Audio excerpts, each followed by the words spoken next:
Here at Taplines, we're proud to produce a podcast that's artisanal, handmade, and totally free of corporate influence. A craft podcast, if you will. You probably wouldn't appreciate it if some multinational corporation worth bajillions of dollars started making ripoff shows to trick you into downloading them and then use their unrivaled distribution muscle to put those shows everywhere, right? Hopefully. Of course you wouldn't. That's nefarious, despicable, capitalism at its worst. Around the turn of the 21st century, though, as America's craft brewers started to sell serious amounts of beer at semi-national scale, that's more or less what big beer companies decided to do. But how? Drinkers wanted hoppy, full-flavored beers brewed by disaffected Gen X beardos and also Jim Koch. They drank these microbrews for the taste, and for the authentic stories, and for the cultural cachet, and for the stick-it-to-the-man attitude. In other words, all the stuff that publicly traded, highly polished macro brewers like Anheuser-Busch simply couldn't copy. Or could they? After all, distribution is everything in the beer business, and the heavyweights had wholesale networks that authentic craft brewers could only dream of. So they, and I'm really talking about AB here, started making lookalikes, figuring they'd keep wholesalers happy, undercut microbrewers, and muddy the retail waters all in one fell swoop. For Sierra Nevada, there was Pacific Ridge. For Shiner Bock, they introduced Ziegenbock. Elk Mountain Red Ale sure sounded like a craft beer until you learned that it shared a name with AB's corporate hop farm, and it was the first ale the company had ever produced when it rolled it out in the mid-90s. These beers weren't the real deal, but thanks to AB's nearly limitless resources and massive distribution footprint, they still posed a threat to the budding craft beer industry. This week on Taplines, we're talking to beer industry insider turned antagonist Anat Barron, whose 2009 documentary Beer Wars pulled back the curtain on the power dynamics at play between craft beer and the so-called crafty beers that big breweries were trying to sneak down drinkers' throats. Before the film, Anat was the general manager of a little brand you may have heard of called Mike's Hard Lemonade. Since the film, she's gone way beyond the beer business and now works as a futurist. But today she's taking us to the recent past. It's Anat Barron, it's Beer Wars, it's craft versus crafty mayhem in the middle tier, and it's all right here on VinePair's Taplines. Anat Barron, welcome to Taplines.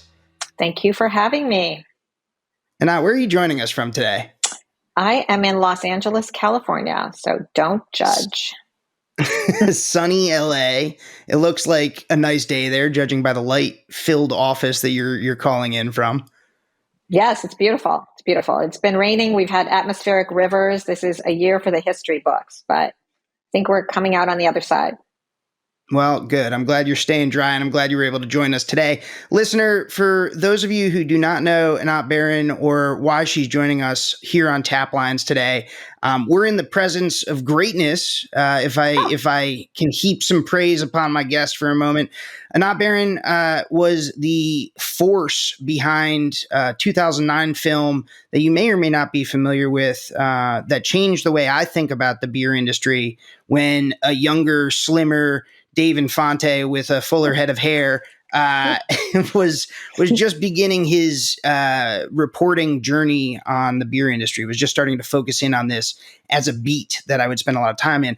I'm talking, of course, Anat, about your 2009 documentary film, Beer Wars, which has, like I said, came out, at this point, 14 years ago, but really was influential both in its time and since. I still go back and watch it sometimes for the way in which you were able to peel back, the function or the curtain on how the beverage alcohol industry and specifically the beer industry functions in these United States. Anat, when you set out to make that film, was that the goal? Did you wind up with this project sort of taking a different turn? Tell us how Beer Wars came to be. So it's kind of a crazy story because I should say, first of all, so you don't ask me any questions, and you already know this, but just so the audience knows, I'm allergic to alcohol. So I have no idea what any of it tastes like. So that was never my interest here. I wasn't trying to make a film and, run around the country and get free beer. That wasn't it. I'm just going to take you back because I think it's an interesting lesson in how life works sometimes. So in 2001, I had a travel startup, technology startup. One of my investors owned a company called Mike's Hard Lemonade. 9/11 happened. Obviously, not only was it a horrible tragedy for the world, but there was no travel going on. And so the travel business is not a good business to be in September, on September 12th, 2001. No. And on that day, I got a call from my friend who owned Mike's Hard Lemonade, who was an investor in my startup.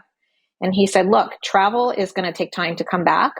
He was a bit of an opportunist. And he said, come help me with my new fledgling company. And so I said, you are crazy. I can't drink the product. How in the world can I help you? But somehow he convinced me, and I came in, at the beginning just to help out. And then I ended up running the entire company and built it to about 200 million plus in 3 years. So I was thrown into an industry that I knew nothing about. And the thing that most people didn't understand or don't understand even until today is that alcohol is one of the most regulated industries in the US, and that we have this very peculiar and particular system called the 3-tier system, which makes it really difficult to be an entrepreneur. It makes it really difficult to be small because you are dependent on a middle layer called the distributor. And this particular system exists only in the US and has its roots in prohibition. So that's another podcast. So when I left Mike's after just a little over 3 years, I sat down and thought about all of the interesting things that I learned about the industry. I also noticed because I couldn't drink, I should also share, I had to understand why people liked this Mike's Hard Lemonade, because honestly, I didn't think it smelled very good. So I just had no idea, right? Like what it was about it. So I traveled around the country constantly. I did what most company leaders don't do, which I always tell people to do, is to get out of your office, get out of your house, and go where the customers are. So I started hanging out in bars.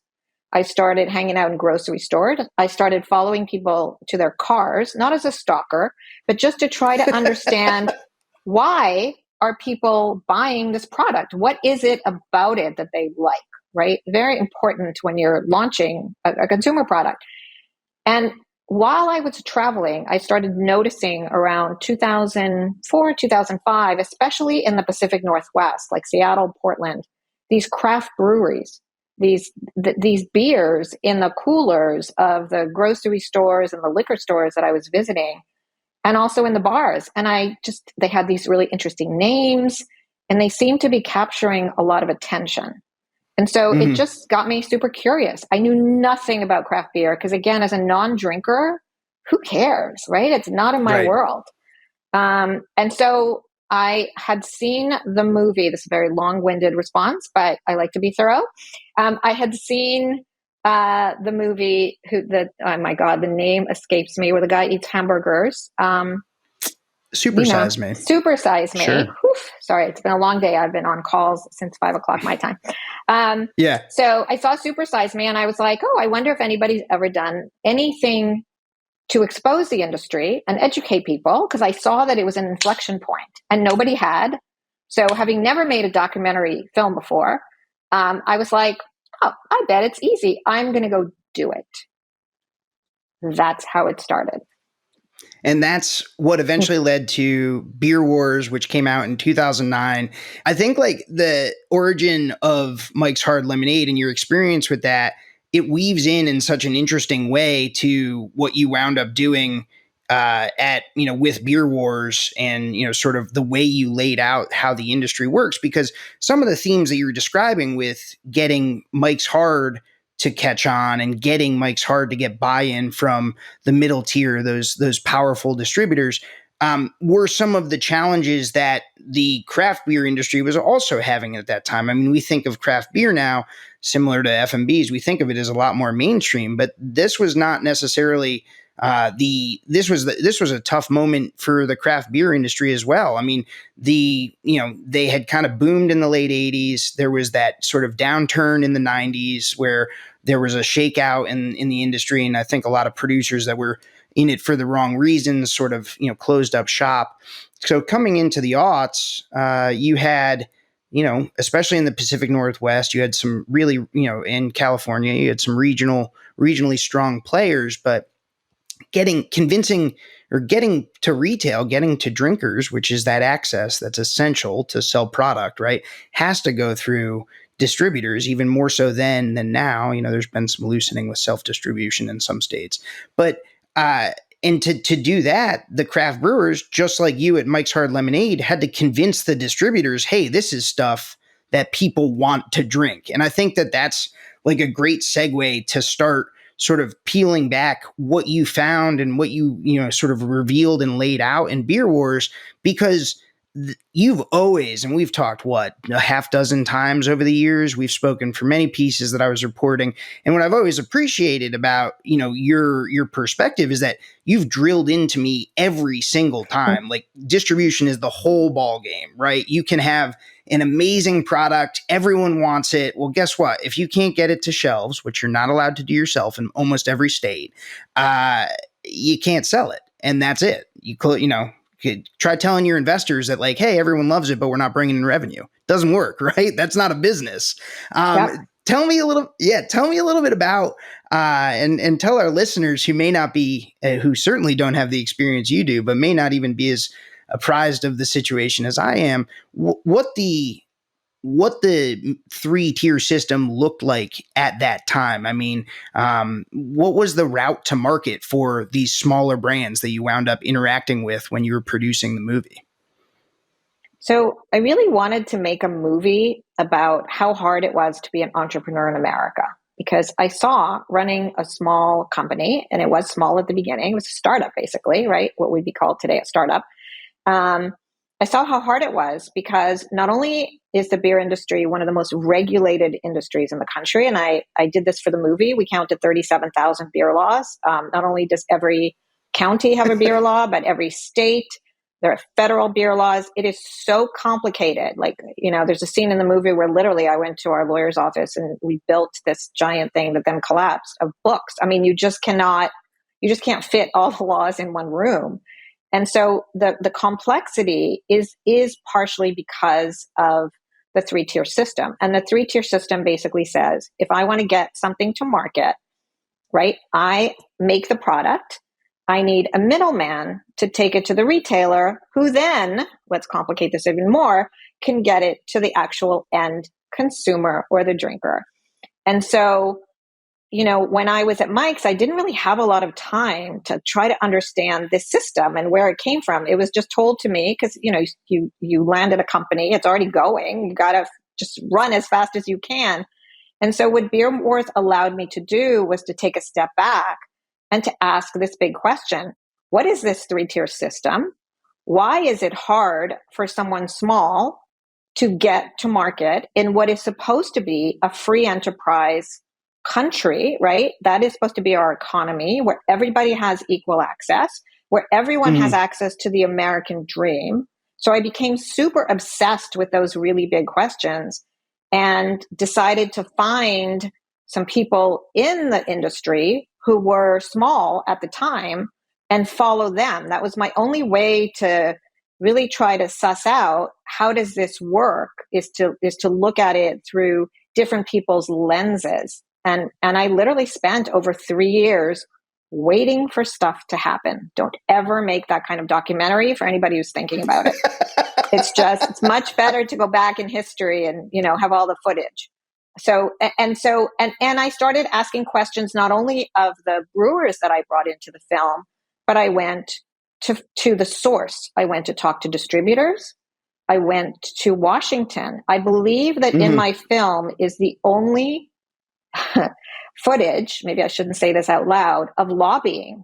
I actually filmed what it's like to lobby because I was fascinated, like, why do they shut down Washington, D.C., Congress, both houses for 3 days while the beer distributors go to town? What is it? Why do they have so much power? And so I tried to look through all the different lenses and the angles as a filmmaker who was an insider, but wasn't really an insider, and try to ask the questions that we should be asking.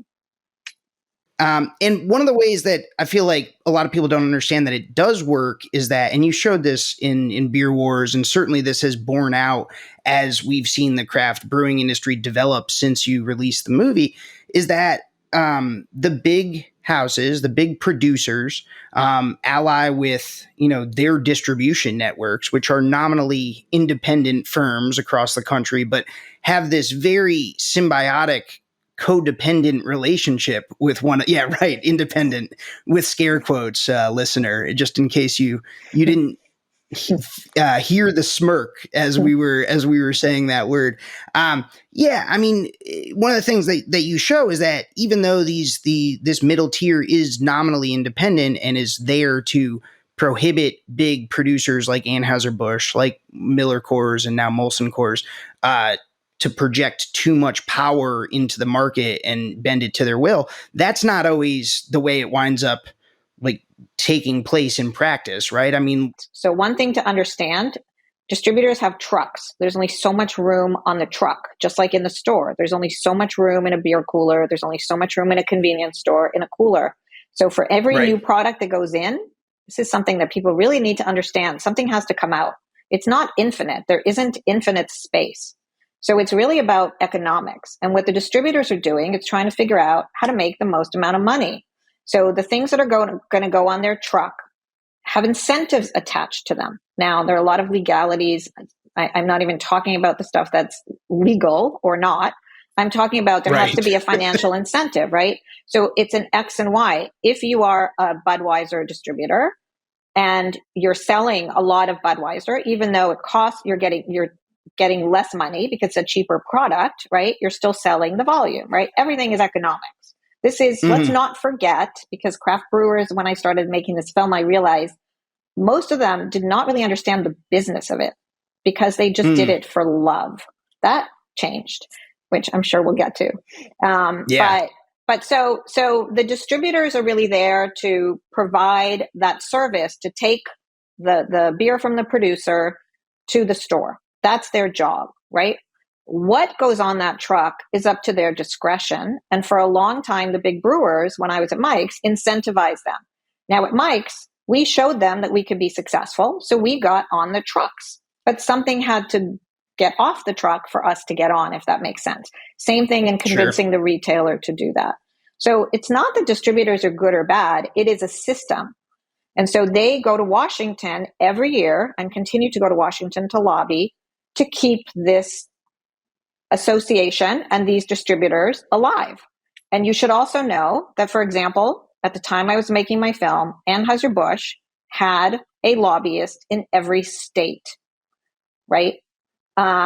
These people, the distributors, the big brewers, are extremely powerful. And because of that fact, it actually ended up helping craft brewers later on. Because this is a very local business, and because when I started making my film, bear with me, there were only 1,400 breweries in America. The Brewers Association, the small brewers, started to realize, oh, if the big guys can go to Washington and talk about why they belong, if the distributors can, we're hiring people in communities. We are right there on the ground. We're going to start amassing some political power. And so that is something that happened after the film came out. Actually, my film did go to every member of Congress. I don't know if they watched it. I'm not really in touch with them, but it was interesting that they wanted to learn about all of the idiosyncrasies that the average person, including the people in Congress, don't really understand. It's very complicated. It's based on a lot of history. And for a very long time, just like many other industries in America, really until 2000, when the internet opened everything up, it really opened up the market for small producers, for entrepreneurs. And it didn't really do that for craft beer because of this three-tier system.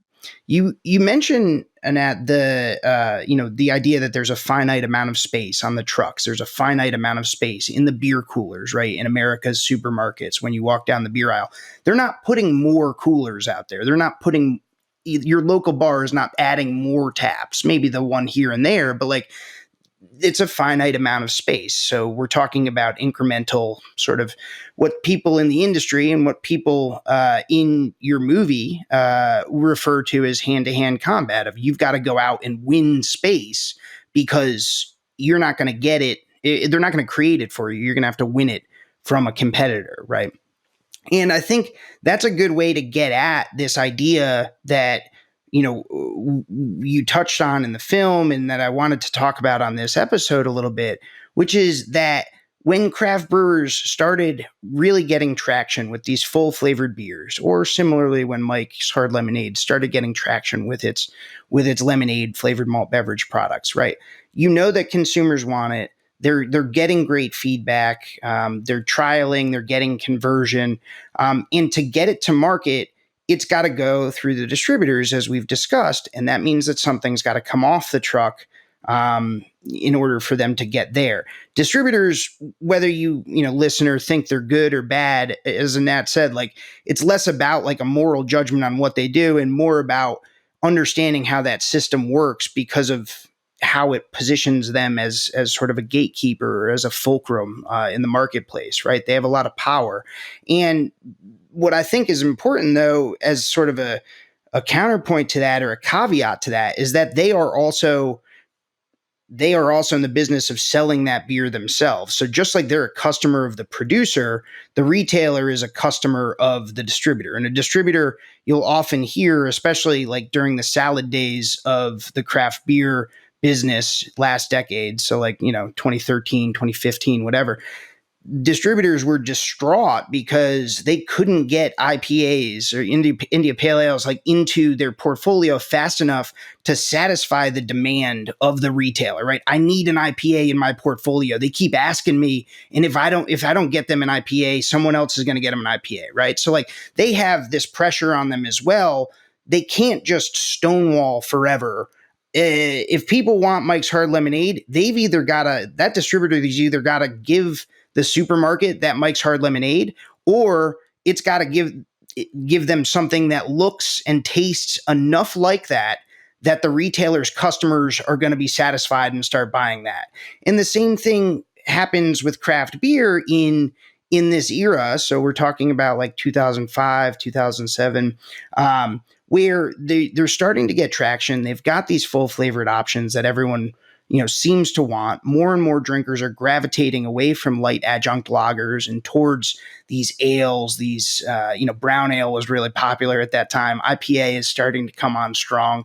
And so the distributors are faced with a little bit of a problem, right? They are getting enormous pressure from the producers that they're aligned with. And we talked a little bit about this. There are red houses and there are blue houses, and red is Anheuser-Busch and blue is Miller Coors, which is now Molson Coors.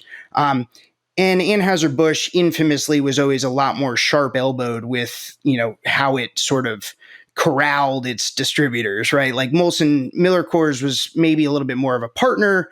ABI or Anheuser-Busch, they weren't yet InBev, was a little bit more, that relationship was a little bit more lockstep, I suppose, right? They, for a while, were asking for something like 95% of the distributor's portfolio had to be ABI, Anheuser-Busch products, right? Like that's an enormous, enormous share of that portfolio. But that's what they expected from their distributors in order to carry these very valuable Anheuser-Busch brands. Craft kind of starts to erode that. And all of a sudden, these distributors come back from the retailers again and again, and they're hearing, hey, like they really, they like Bud Light and we've got the new promotion, whatever, but they keep asking me for an IPA. They had this Sierra Nevada, or they had this, Bell's, or depending on what part of the country, wherever these like regional breweries were, I got to get them something. The retailer wants this type of beer. I got to get them something like that. And AB is not immune to that feedback, right? They don't like it necessarily, but they start to realize that, these craft beers or these micro brews, which was something we were still calling them at the time, aren't going away. Can you that was long-winded, and I'm sorry. I had you on so you could talk, but I'm talking. Can you tell me a little bit about sort of that tension, or what happens then? How do these big companies react to that tension there that the distributor is communicating to them? I just want to make one point about something you said before that we should not forget, Please, which is, please. the beer is not, and alcohol is not like every other consumer product, right? You have to be 21 to drink it. And so there is an added complexity because of that, right? There is, and we can't just let that slide. Like that is a really important component of why there are regulations, and we should all be happy that those regulations exist. Okay. Now, putting that aside, I think a couple of things about what you said. Number one, there are big distributors. We should also remember that even back then, there were some independent distributors, right?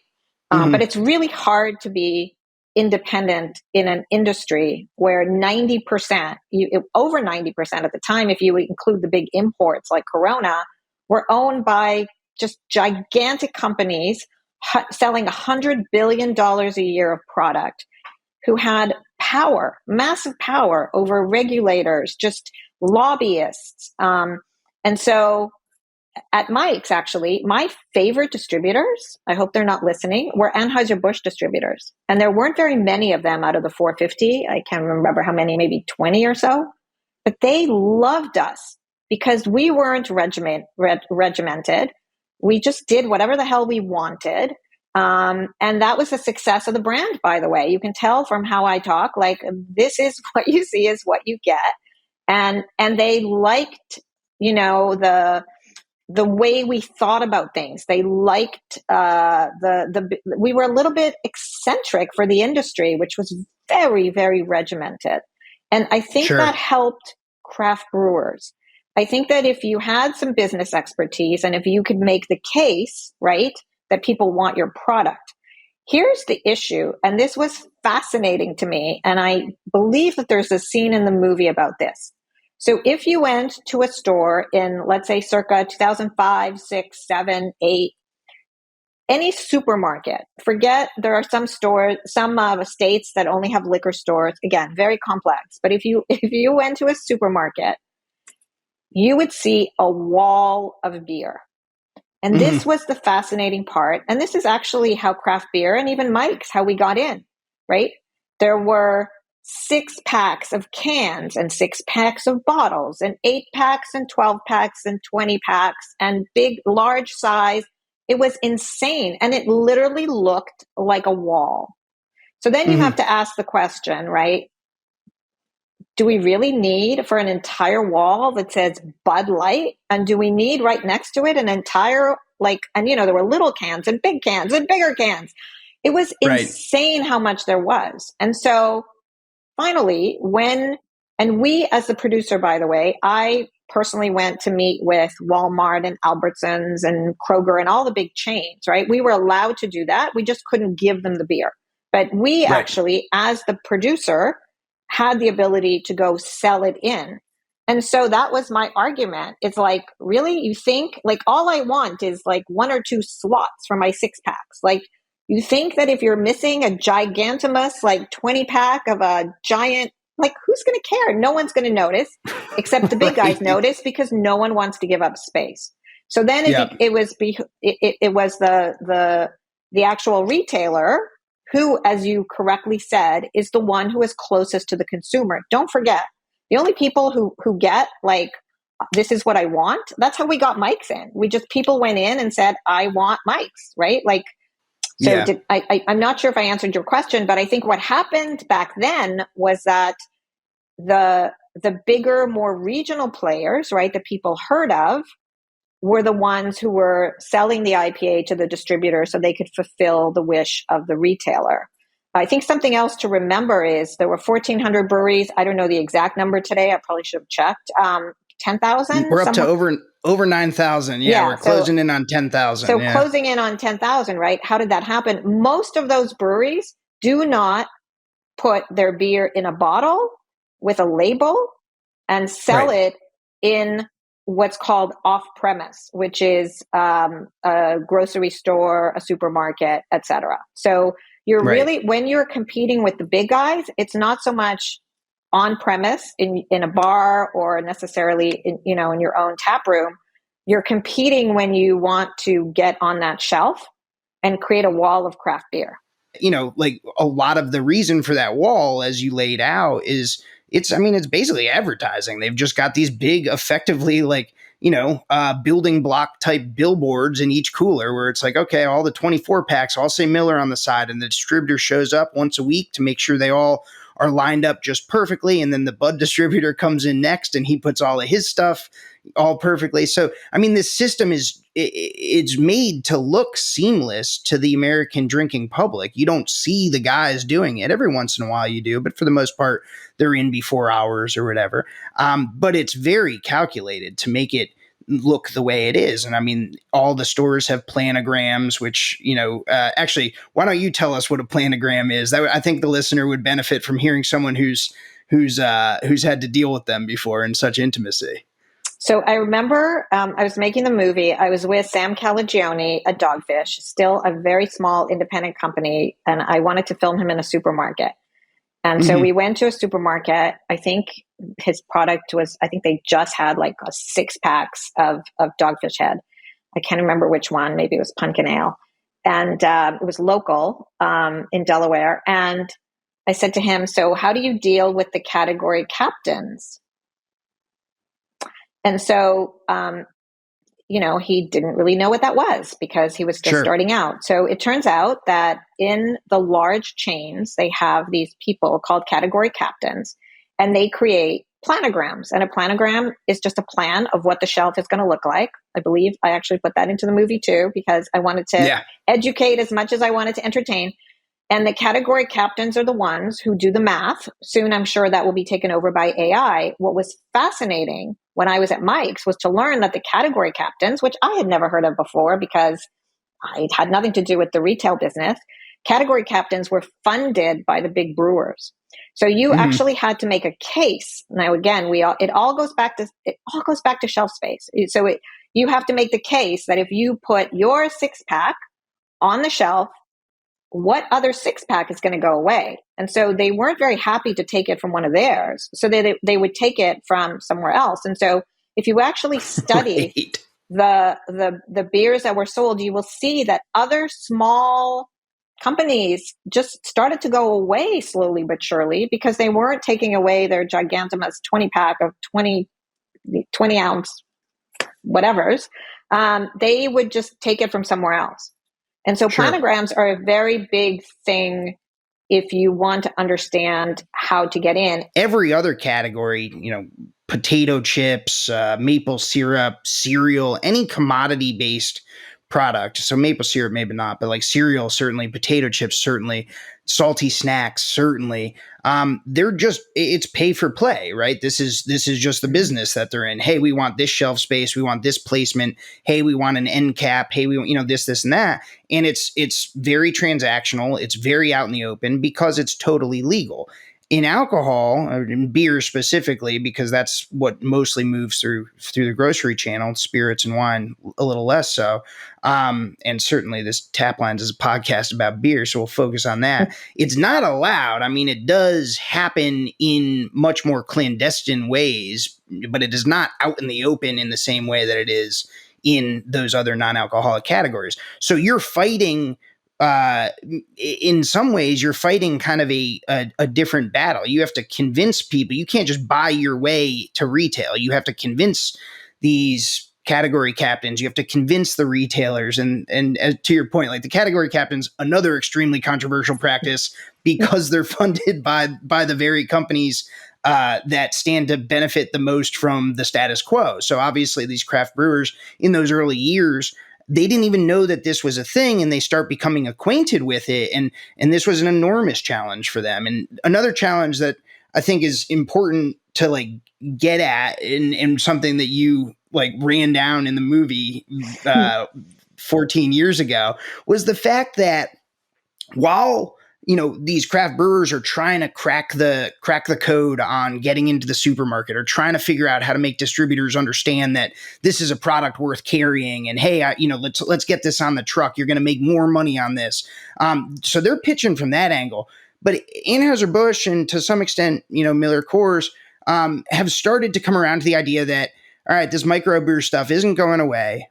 We would love for it to go away, but our distributors keep bothering us about it because these retailers keep bothering them about it. Let's figure out a way to give them something close to what they want, get them off our backs. If it works out, great, we'll do some business on it. If it doesn't, it may wind up being a category killer that helps us out anyway, because this stuff's annoying to us and we would rather not have to bother with these, pesky craft brewers nipping at our heels anyway.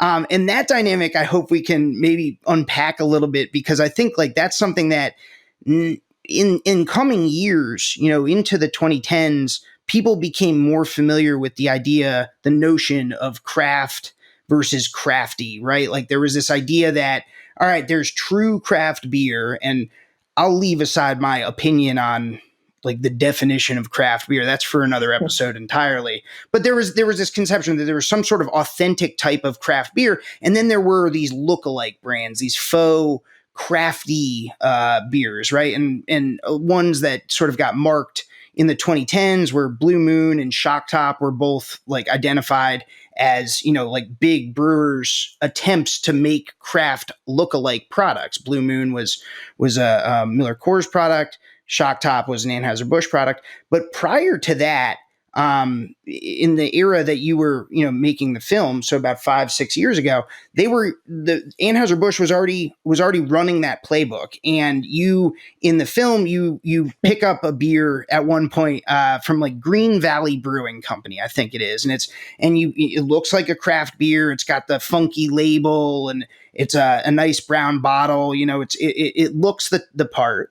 And it says it's brewed by Green Valley Brewing Company in Fairfield, California. So take us to Fairfield, California in 2006, 2007. When you go out there to film, you go looking for Green Valley Brewing Company, and what do you wind up finding? So on the hottest day ever in San Francisco history, we drove from San Francisco to Fairfield, California. I went to bars. I stood on the street corner and started asking people about this. Nobody had heard of it. And so I finally drove out to the Anheuser-Busch brewery, which was a giant Anheuser-Busch brewery. There is no Green Valley Brewing Company. And so I wanted to make the point that just because anyone can put something in a bottle and put a label on it and call it something, it doesn't mean that it's real, which I wanted to start a conversation, which you just alluded to, which is who says that's not a craft beer, right? If it tastes like a craft beer and it looks like a craft beer, should it be a craft beer? Which led me to this whole idea and question that I still have, which is, what is craft beer? Does it matter that it's owned by a big company? Why are they hiding it? And more importantly, does the consumer care? And does the consumer care question is the most fascinating question that I'm still left with after making the film, knowing everything I know, I still keep in touch with most of the brewers that I covered in the film. A lot of interesting things have happened to them. But I think that the strategy back, even when I was at Mike's and for a long time, actually, for Anheuser-Busch in particular, was first, if a new entry comes into the market, we're going to try and copy you. And that's what you're talking about, right? And they did that in FMBs. They came out with all these crazy products, all of which, by the way, like died. And so did, at the time, Coors and Miller. And they all died, like the craziest, whatever. Went away. Zima was one. Yeah, they were trying, Well, Zima was before. Matilda Bay. But Zima was before. Zima was their attempt. But this was their strategy. Yeah. But the strategy after after you're successful. So what they do is they look at it and they ignore most of it because, most products die by themselves, right? A very fast death. So they try to copy you. If they can't copy you, they try to kill you. That's the category killer that you're talking about. And then, which I think we're about to get to, if they can't do any of those, they try to buy you. And that's the part for me in making the film that became fascinating. The minute someone, a small craft brewer or regional craft brewer, sold to one of these companies, I mean, all hell broke loose, right? All of a sudden, they were bastardizing it. It wasn't a craft beer anymore. And so the question that I think is really interesting is, in every other industry, the American dream, right? I work in tech now. The American dream is you go build a company, you raise money, and then you sell it and you get rich. I mean, that's the American dream. But it seemed like the consumer of craft beer didn't really agree that that's where they wanted craft beer to go, was for the brewer who put their, money and time and energy into building this business. They didn't necessarily wanted to leave independent hands. And I think that that's really interesting. So I'll turn, yeah. Yeah, no, absolutely. And this is in 2011, Anheuser-Busch, at this point, Anheuser-Busch InBev, because Anheuser-Busch gets hostily taken over by InBev, which is a Brazilian firm masquerading as a Belgian firm, and then would be masquerading as an American firm just a few years later.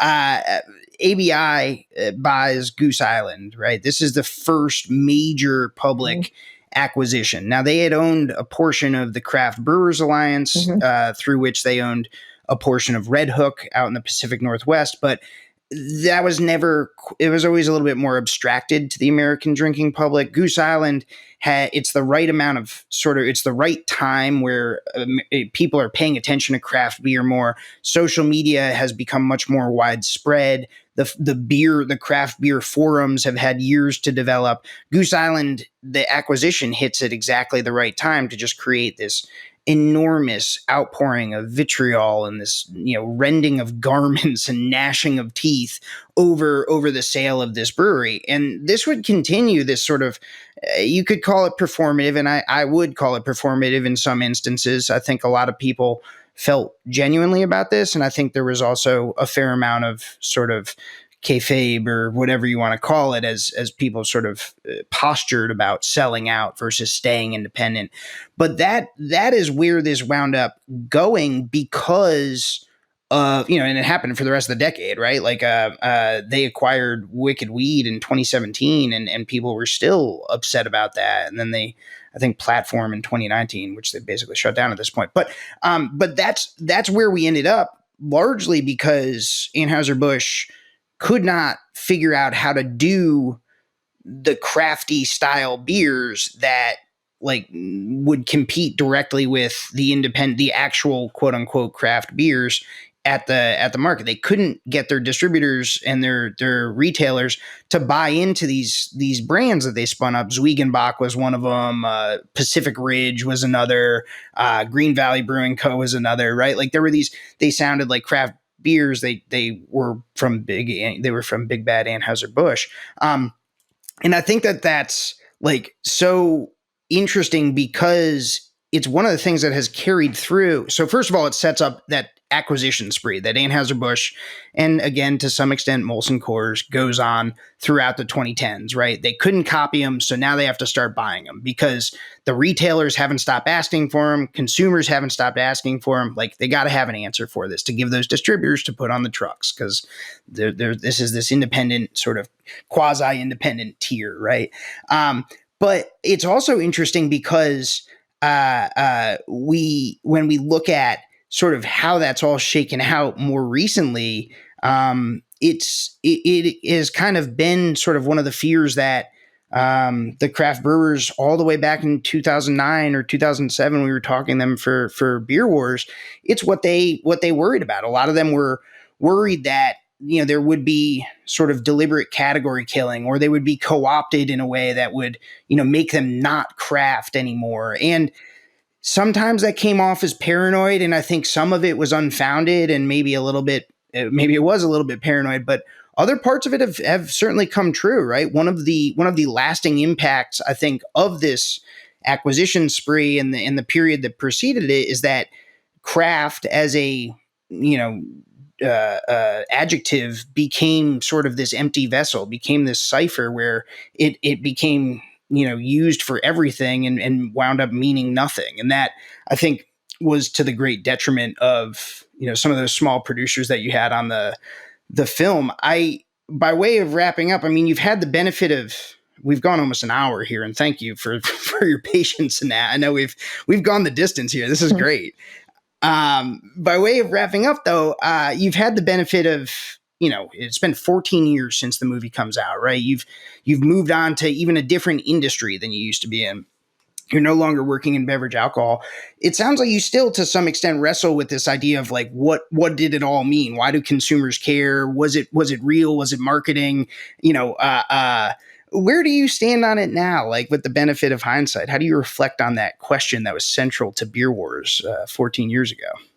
So there's a part of me that hopes that the film opened some eyes.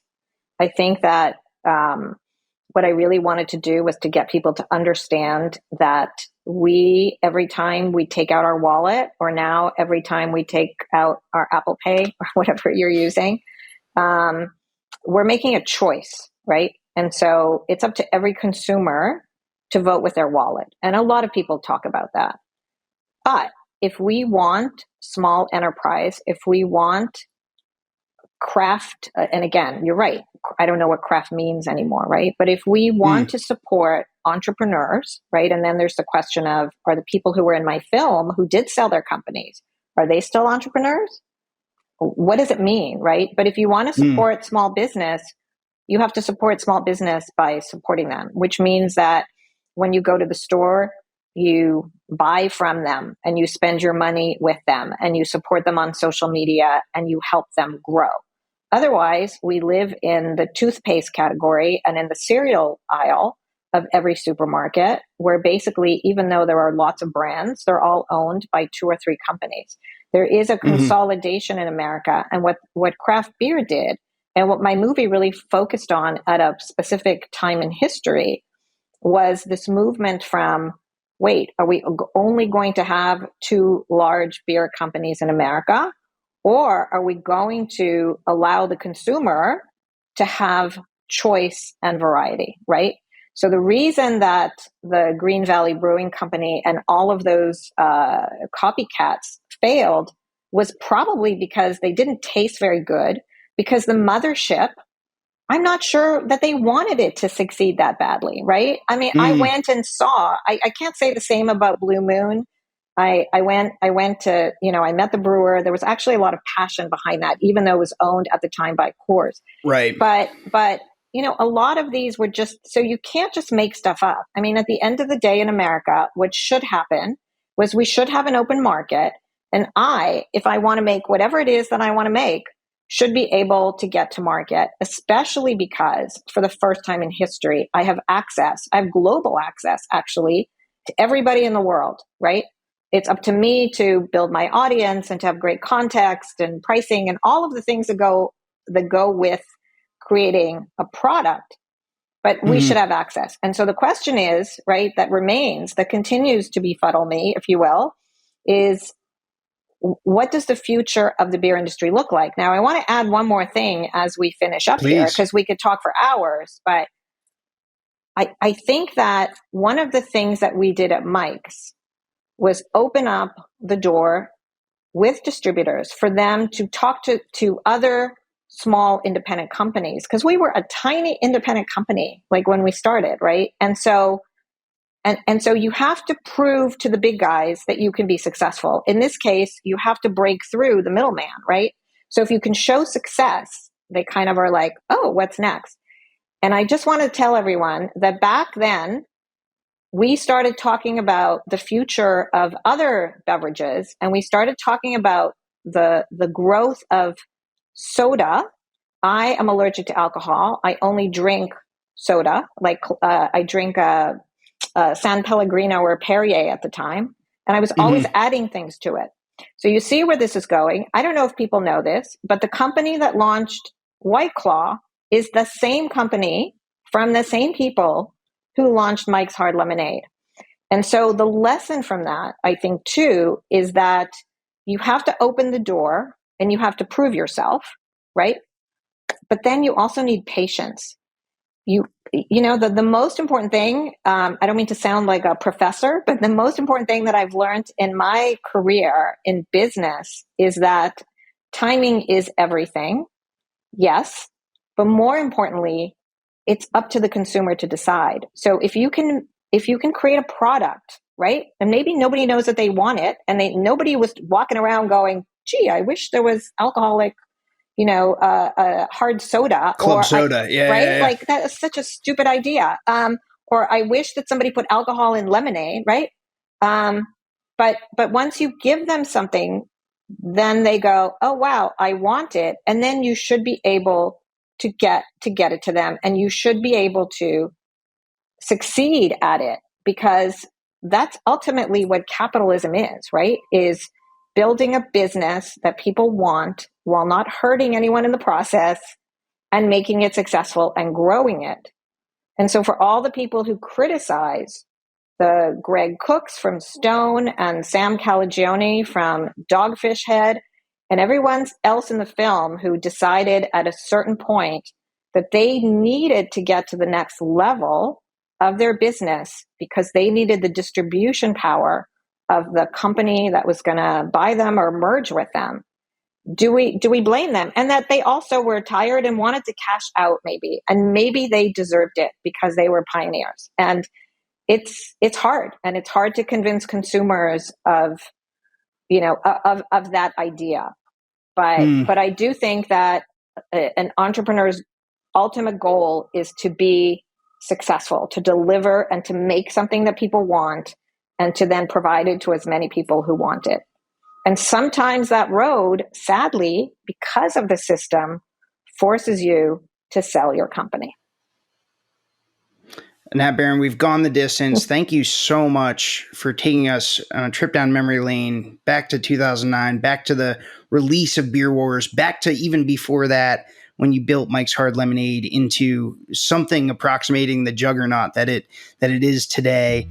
Thanks so much for being here with us on Taplines and sharing your expertise and chatting through that pesky middle tier that every beer company has to get through if they want to get to their consumers. Thanks for coming. Thank you so much, Dave. Taplines is recorded in Richmond, Virginia, and produced by yours truly and Darby Seaside, who, along with the talented Shane Farrick, composed our delightful soundtrack. Just listen to it. I also want to give a quick shout out to the entire VinePair team, and especially co-founders Adam Teeter and Josh Mallon, editor-in-chief Joanna Sciarrino, managing editor Tim McCurdy, and art director Danielle Grinberg, who designed our lovely Taplines logo. And of course, a big thank you to you, yes, you listener, for spending time with us week in and week out. We literally couldn't do this without you. I'm Dave Infante, and I'll catch you next time.